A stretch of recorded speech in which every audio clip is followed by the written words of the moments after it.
Olá, sejam bem-vindos. Eu sou André Gaspar e este é o podcast Só Doutores, o programa que leva até você as mentes mais brilhantes da universidade.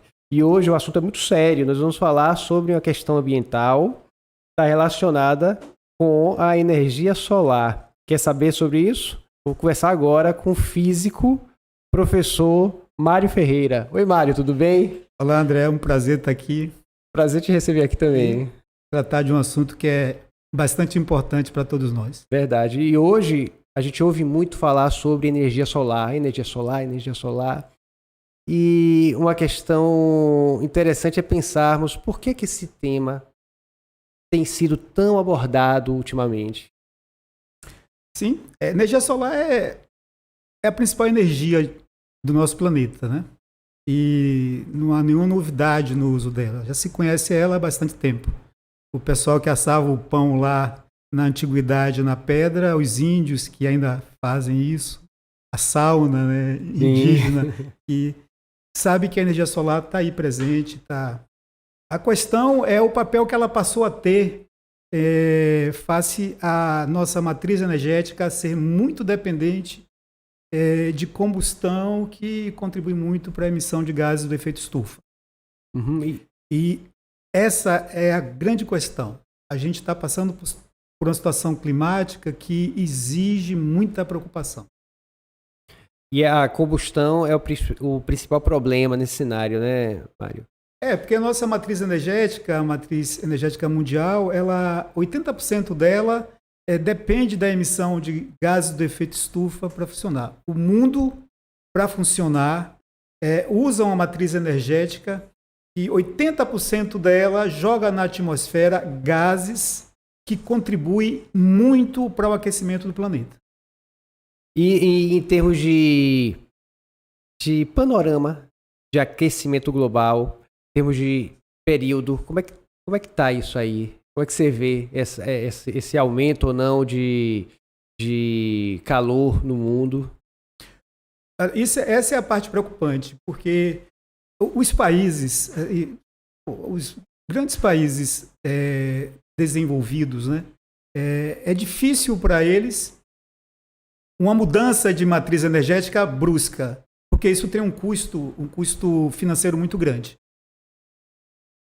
Pode puxar um pouco o microfone. E um custo tecnológico também, sim, porque você tá com sua matriz energética toda voltada para uma tecnologia. Quando você faz mudanças, isso exige um tempo para se adaptar. Os países não estão dando uma resposta no tempo que o planeta precisa que seja dado. Vários efeitos já estão acontecendo. Tem pouco tempo, um presidente de um país do Pacífico divulgou uma foto dele com a água já batendo na cintura dele. O país já estava submerso. Nossa. Porque uma consequência imediata do aquecimento global é o aumento do volume dos oceanos, por conta do derretimento das camadas das geleiras dos polos, né? Por conta da expansão térmica, aquele leite da gente no fogo, ele não aumenta de volume com a temperatura. A massa de água do oceano, do mesmo jeito, ela também aumenta de volume com a temperatura.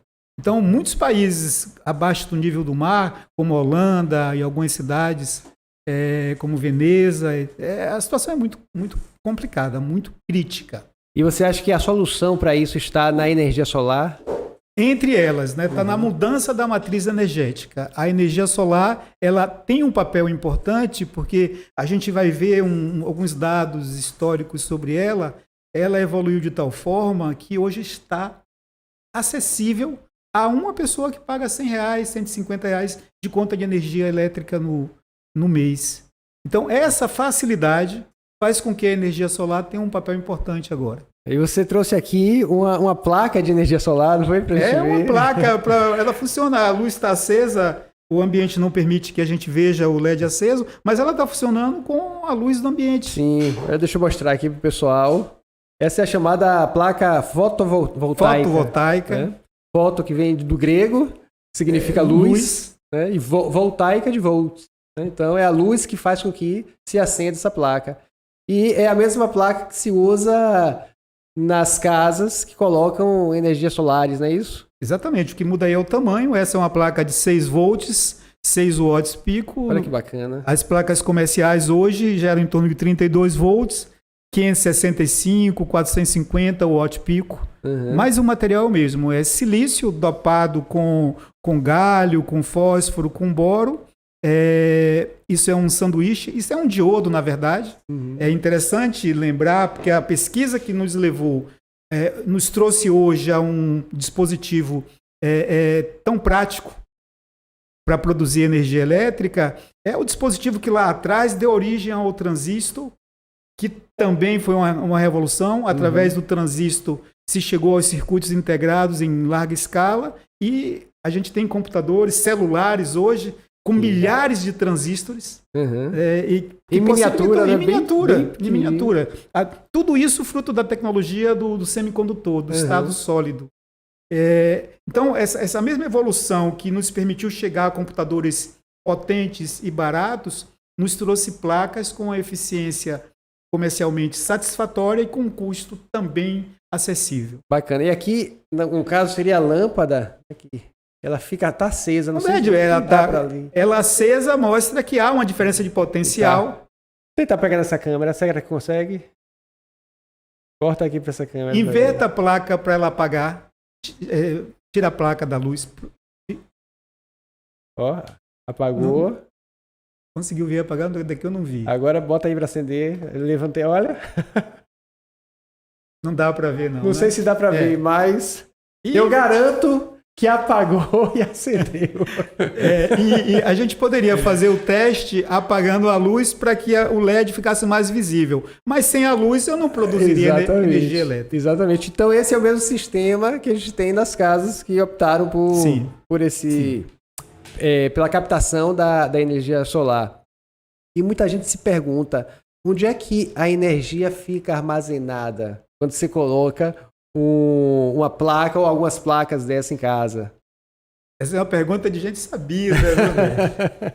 É uma pergunta crucial, porque até alguns anos atrás, o grande fator que impedia as pessoas de terem acesso à energia fotovoltaica era onde você armazenar a energia que você ia produzir durante o dia para usar durante a noite. Sim. Isso ainda exige, né? Baterias potentes, caras, que também tem um custo para o meio ambiente. Mas com a possibilidade de você jogar essa energia produzida no sistema, na rede de distribuição, você ganhou uma grande bateria. Olha. Com capacidade já instalada, com tudo instalado, você produz durante o dia um pouco mais do que o que você consome durante o dia, empresta isso para a rede, e durante a noite, que você não está produzindo energia fotovoltaica, você toma da rede de volta. Como se a gente jogasse na internet, assim, na nuvem, né? Ficasse guardado ali na nuvem e depois resgatasse. Sim. Isso abriu muitas possibilidades de uso. E é isso que tem feito, né, as pessoas migrarem. Hoje a energia solar já está chegando perto da terceira fonte na matriz energética brasileira. O Brasil está fazendo uma opção muito acertada pela energia solar. Eu conheço algumas pessoas que colocaram... A gente conversou um pouco sobre isso antes do programa. E eu conheço algumas pessoas que colocaram energia solar em casa. Interessante que elas dividiram o pagamento das placas em 3 anos. E a parcela que elas pagam hoje é menor do que o valor que elas pagavam pela energia. Então é bem conta, né, Maria? Depois de 3 anos, já não se paga mais a placa. O que é que você está dizendo? Você está chamando a atenção para um aspecto financeiro aí. Isso. Além de ser um investimento ambiental fantástico, porque a gente está falando com uma certa tranquilidade, com um certo distanciamento, como se esse aquecimento global não nos afetasse de forma alguma. Mas, como os gráficos mostram, a gente, a partir da Revolução Industrial, a gente começou a jogar muitos gases do efeito estufa no planeta e agora está pagando o preço disso. A partir da Revolução Industrial, concentração de gás carbônico, concentração de metano e outros gases do efeito estufa cresceram exponencialmente. Nossa. E como é que esses gases afetam a temperatura do planeta? A radiação solar, ao passar por essa camada atmosférica repleta de dióxido de carbono, de metano, dióxido de enxofre, etc., ela passa, atinge o planeta, aquece o planeta, parte dessa radiação é refletida de volta para o sistema solar, para o universo, mas esses gases impedem esse retorno, impedem essa reflexão. E aí, é por isso que é chamado de efeito estufa. A radiação transfere energia na vinda, mas não passa na volta. Parte dessa energia que não aqueceria o planeta passa a aquecer porque a atmosfera está impedindo essa troca de calor com o espaço. E aí se dá mudança climática. E isso traz mudanças climáticas, isso traz aumento do volume dos oceanos. Para a gente aqui, que ainda não tivemos tanta dificuldade com isso, a gente não tem ideia do que é você ver a sua casa ficando embaixo do nível do mar. Você vê o seu país, o seu campo de produção de alimento ficando embaixo do nível do mar. E isso é uma realidade para muitos países que está nessa situação, né? Estão abaixo do nível do mar. Você trouxe um gráfico sobre isso? Esse gráfico que vocês estão vendo aí... Tá na tela, Anny? Bota aí na tela. Tá? Eles mostram... Os 4 gráficos, eles mostram aí cada um para um elemento, para uma molécula distinta, mas todas elas têm em comum o fato de afetarem o efeito estufa. O dióxido de carbono, esse primeiro gráfico, o dióxido de nitrogênio, o metano e o dióxido de enxofre. O que eles têm em comum? Todos eles passaram a crescer exponencialmente. A concentração deles passou a crescer exponencialmente a partir da Revolução Industrial. São esses gases que impedem essa troca de calor da Terra com a atmosfera, com o espaço vazio. E eles estão ali nas fábricas, nas usinas, nas fábricas. O dióxido de carbono está na combustão dos carros, das termoelétricas, o metano, o dióxido de enxofre, todos eles fruto do trabalho do homem, né? Do uso das tecnologias, né? Os aerosóis, etc.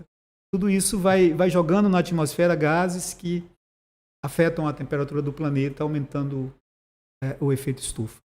Aí, no caso, quando a gente opta pela energia solar, por placas desse tipo, a gente tem claro que a gente nunca está isento de poluição também, né? Mas o índice é bem menor do que sem dúvida com relação aos gases, né? Sem dúvida. Todo bem tecnológico está por trás a mineração, está por trás uma certa agressão ambiental, mas uns mais do que outros. Você, quando faz um carro a combustão, você também fez mineração de ferro. Fez mineração de vários elementos, você afetou o meio ambiente. Só que, além disso, você está afetando o meio ambiente com o trabalho, com o motor funcionando, jogando gás carbônico na atmosfera. Um carro elétrico, por exemplo, né, e há um compromisso mundial de mudança da frota, os carros a combustão, para zerar essa emissão até 2035.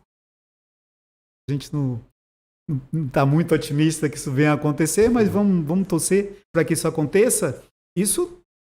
Imagine milhões de carros parando de jogar gás carbônico na atmosfera. Isso é uma coisa fantástica, é uma coisa que você não precisa nem olhar para o efeito estufa para poder perceber a importância disso, porque você, ao respirar, vai estar respirando um ar com mais qualidade, né? Um ar mais puro. Você disse que a gente não fica tão otimista com isso, porque a gente não sabe se realmente isso vai acontecer em 2035. Mas nós já percebemos que essa tecnologia já existe. Já existem carros elétricos. O que faz com que essa mudança não seja mais rápida na sua concepção, Mário? O preço das tecnologias, né? E você precisa de autonomia dos carros, né?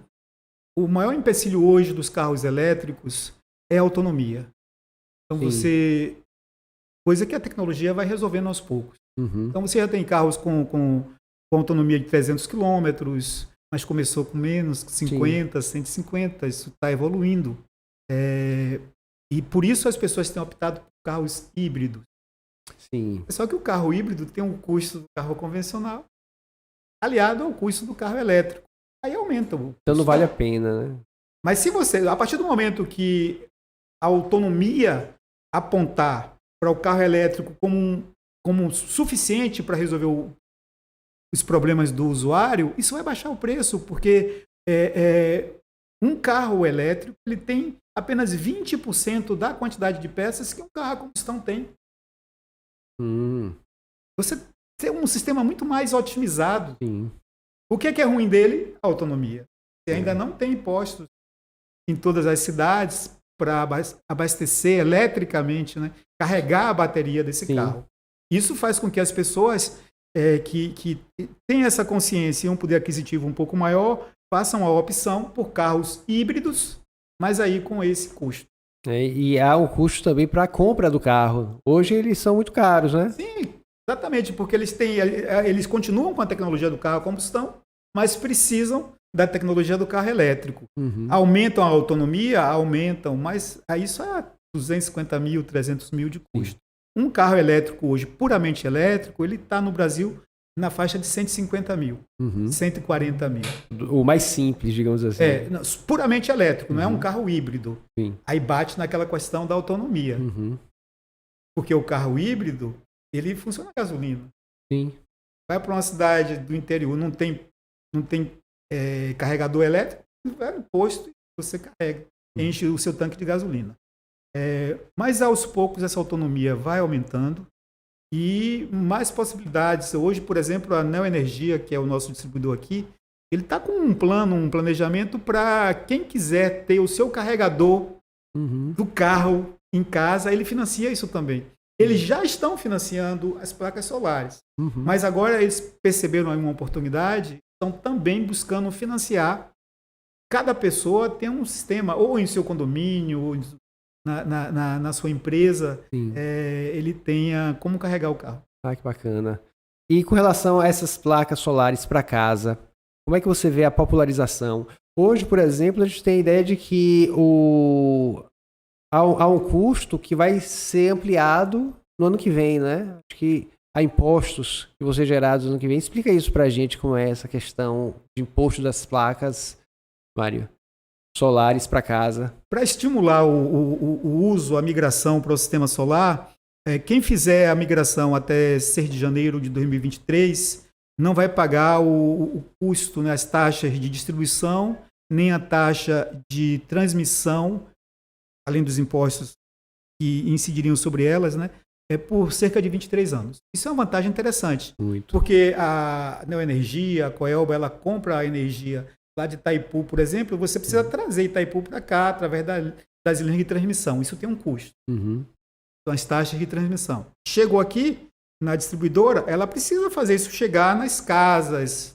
Tem um custo, é a taxa de distribuição. Você passa a produzir a sua energia em casa, você não precisa de nada disso. A sua energia não veio lá de Itaipu, ela veio do seu telhado. Tá? Então, você não tem por que pagar isso. A energia que você usa durante o dia enquanto você está produzindo. Mas a energia que você não vai produzir durante a noite, aqui fica mas na que nuvem, vai usar, né? Você vai jogar na rede, na nuvem. E aí, a partir de 2023, o pessoal quer cobrar isso.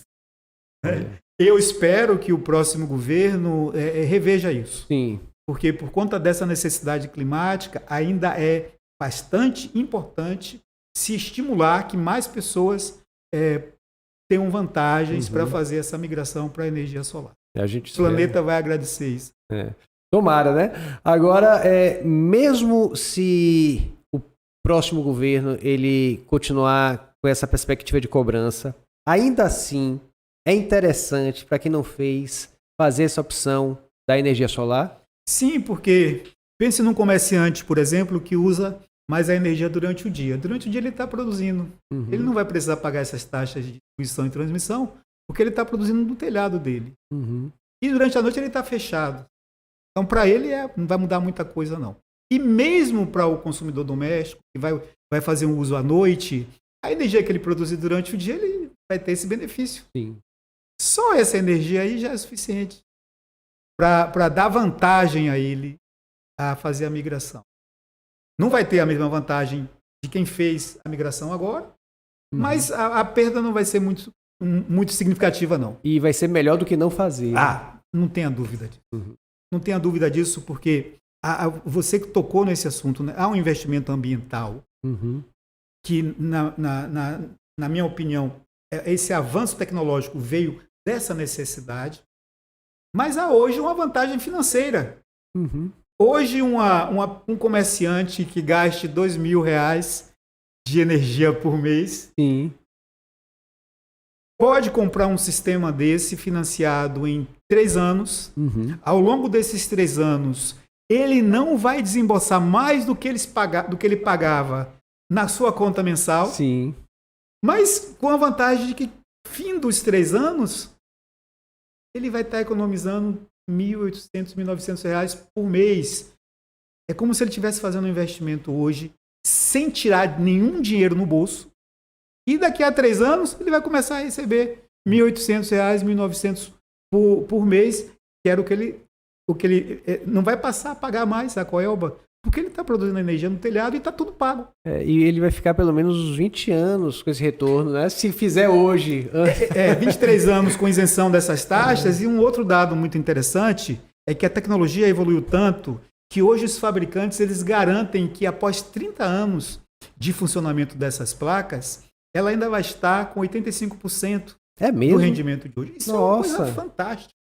E é por isso que você é muito singular da energia solar, né? Você tem, por exemplo, tem aerogerador. A energia eólica é muito interessante, mas é um sistema mecânico, exige uma manutenção. Existe mais vento efetiva, também, tem lugar que não venta. Vai depender do vento, mas é interessante. Nós temos uma boa Salvador, né? Nós temos uma boa um bom sistema, né, de trocas de atmosfera, um bom sistema de ventos. Mas, assim, são sistemas que, por serem mecânicos, com 3, 4, 5 anos, você vai ter manutenção disso. E como não temos muita coisa nacional, como é que vai ser essa substituição de peças de mercado internacional? Isso a gente não sabe. E as placas não. Você tem a garantia que não tem nenhum motor funcionando aí. Elas são fáceis de fazer? São fáceis. Hoje, em escala industrial, é produzido como se fosse pipoca. Em termos de insumo para a produção. O silício é o segundo elemento mais presente na Terra. Nossa. E isso você faz com o silício. É o elemento mais usado. Você tem silício na areia. Então, você tem garantia disso, né, de fornecimento barato. É o elemento principal aí. O que você tem aí é silício dopado com um outro elemento, fósforo, galho, lítio. É muito simples de você fazer isso em escala industrial. Tanto sim que você produz hoje uma placa fotovoltaica de 565 watts pico na casa de R$1.500, R$1.600. Você com 4 placas dessa, você atende uma casa, uma pequena residência que gaste 100 kWh por mês. Então é um sistema muito interessante. Bacana. A gente está falando sobre a utilização dessas placas em residências. Agora, com relação à utilização dessas placas em instituições públicas e privadas, por exemplo. Nós somos professores de uma universidade, né? Eu fiquei pensando, não seria interessante que todas as universidades tivessem placas de energia? Eu procurei a diretora do DCET, para a gente marcar um contato com o pessoal da Pró-Reitoria de Infraestrutura, porque um dos grandes ausentes nessa luta ambiental é o serviço público. Sim. E é quem mais teria vantagem. O Campus 2, por exemplo, ele paga cerca de 50 mil por mês de energia. Só esclarecendo para o pessoal que está assistindo, Campus 2 é o NEB de Alagoinhas, onde Mário trabalha também, né? Nós somos colegas lá. Pois é, o D72 gasta 50 mil, 40 mil por mês de energia elétrica.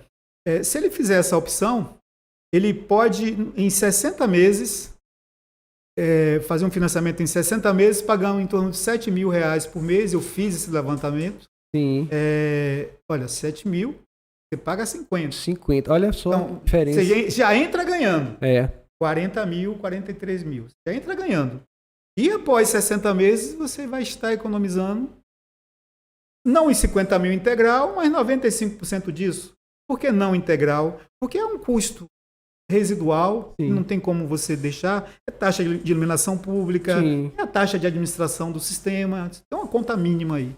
Mas para quem paga 50 mil, nossa, é uma economia... passar a pagar 100, 200, 300 reais, não é absolutamente nada. Atenção, gestores. Atenção com relação a isso. Eu espero que os gestores, sobretudo do sistema público, que gasta muita energia, fiquem bastante atentos para isso, para não perder essa oportunidade. É verdade. E a UNEB, por exemplo, ela tem, se não me engano, 24 campi espalhados, né, pela Bahia. Então, se em se gera essa 50 mil reais... Eles pagam 40, 50 mil, 40, podem 50 economizar a partir de agora já em torno de 40 mil reais. E se a gente pensar em todos os outros, olha a economia que nos tem na universidade, né? Os comerciantes da rede privada estão começando a perceber isso, mas ainda não na escala que seria necessária. Eles não entenderam ainda. Sim. Eles não entenderam. Qualquer comerciante hoje que fizer as contas vai perceber o quanto é vantajoso para eles fazer a migração. Imagina, você paga 2 mil por mês, você pode fazer um financiamento que você pague só 1.500. Sim. E se a gente parar para pensar aqui em Salvador, onde o sol resolveu morar... Isso é problema, né? Uma coisa interessante do ponto de vista ambiental, que a gente precisa chamar a atenção, é que quando você produz, por exemplo, em uma termoelétrica, em uma termoelétrica você está usando um motor a combustão para gerar energia mecânica, transformando energia química em energia mecânica, para que a energia mecânica se transforme em energia elétrica. Sim. Nesse duplo processo, você tem uma perda absurda. Só para você transformar a energia química em energia mecânica, você perde aí 70%. E para onde vai esse 70%? Calor. Além de você emitir gás do efeito estufa, você aumenta diretamente a temperatura do planeta.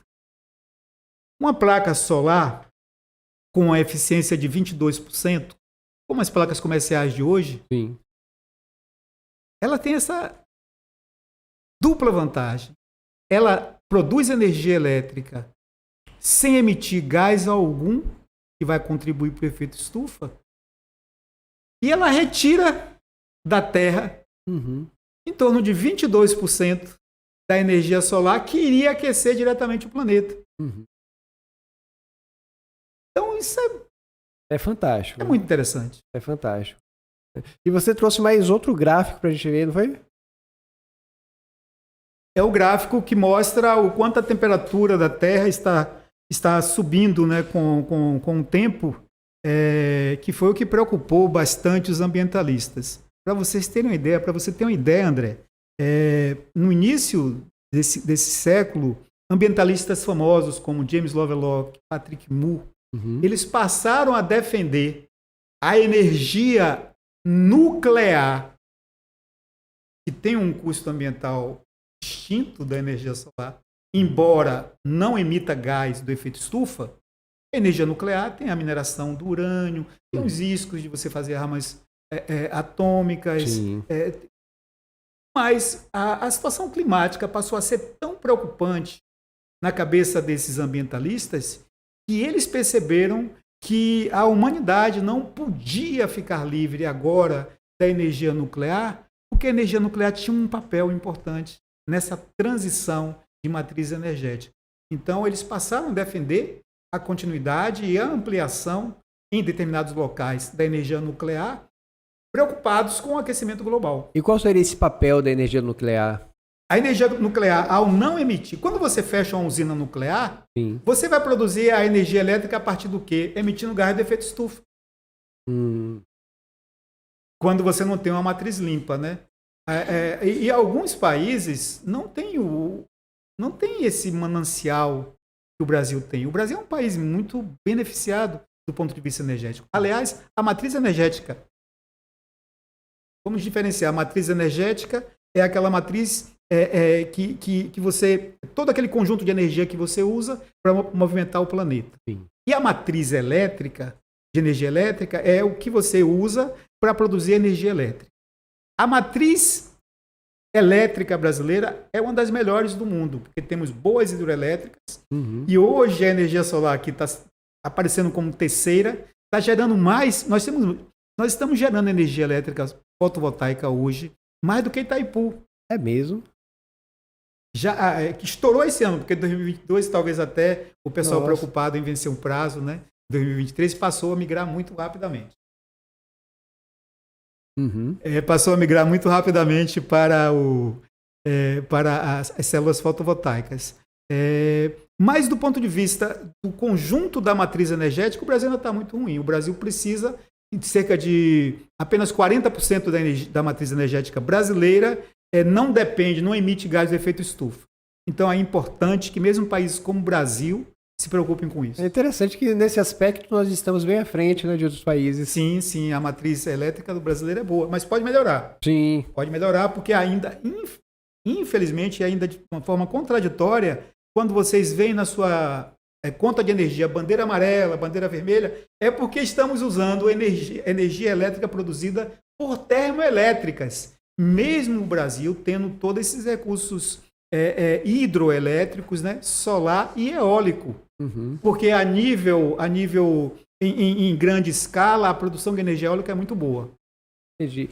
E por que não se tem uma divulgação maior, Mário, com relação a essas placas de energia solar? Por que a gente não vê mais informações na televisão? Por que a gente não vê o governo propondo até as famílias mais humildes a colocação de placas solares? É uma boa pergunta, André. É de se estranhar. Não é? Porque é uma coisa de importância tão evidente, né? Não só para o planeta, mas localmente, para aliviar a matriz energética. Porque quando você tem momentos, a produção de água que vai alimentar as reservas das hidrelétricas é sazonal, né? Você tem períodos que você tem muita produção de água, mas tem períodos que você não tem. Exato. Então, mesmo um país como o Brasil, que é rico na sua bacia hidrográfica, ele tem problemas. Ele precisa pensar nisso. Então, é de fato incompreensível que você tendo sol o tempo todo, tendo vento o tempo todo, você ainda tenha pouca divulgação da vantagem de sistemas eólicos e de sistema fotovoltaico. E fica aí o apelo para os nossos governantes para olhar com mais carinho essa questão da energia solar, né? É necessário. E seus netos e seus filhos vão gostar disso. E tem mais um gráfico, Mário, que você trouxe aí para a gente? É um gráfico que fala da evolução do sistema fotovoltaico. O que permitiu tudo isso foi o fato de que você, na metade do século passado, você produzia uma célula fotovoltaica, né, a $80 por watt pico. Hoje você tem uma produção $1 por watt. Muito mais barato. E você lá atrás estava com eficiência de 4%, agora você está com 22%. Você melhorou bastante a eficiência, diminuiu bastante o custo. Então essa é a hora de mudar. Essa é a hora. Maravilha. Mário, obrigado por sua presença aqui. Aprendi muito contigo sobre essas questões. Vou providenciar minha energia solar também, né? E você já fez a sua, né? Sim. A minha... Estou esperando só a Coelba, já tem uns 15 dias. Eu estou com minhas placas lá e a Coelba não foi trocar o meu contador, porque eu preciso... Os contadores, eles precisam medir agora a energia que a Coelba fornece, mas precisa medir aquela que eu forneço também para a rede. Para que no final ela faça o balanço. Quantos quilowatts eu usei, quantos quilowatts-hora eu produzi, e aí ver quem deve quanto a quem. Então, estou esperando isso. Eu que agradeço, André. Quando você perguntou por que não se divulga tanto, é porque falta iniciativas como essa que você está trazendo aqui. É um tema importante, mas infelizmente não está na ordem do dia, né? O biquíni de fulano de tal é mais importante do que certos temas. Infelizmente. Né? Então, infelizmente. É uma coisa que a gente precisa se preocupar, porque hoje eu não dependo que um Estado, que um governo faça algo, porque não dependo só dele, né? Porque eu, indivíduo, posso dar essa ajuda, dar essa contribuição. Pelo menos a energia que eu estou consumindo, eu estou produzindo. Isso está ao nosso alcance hoje. Maravilha. Então você de casa, aproveite e ajude o planeta, ajude o seu bolso com essas placas solares. E na próxima semana a gente tem mais uma mente brilhante aqui. Um abraço e até lá.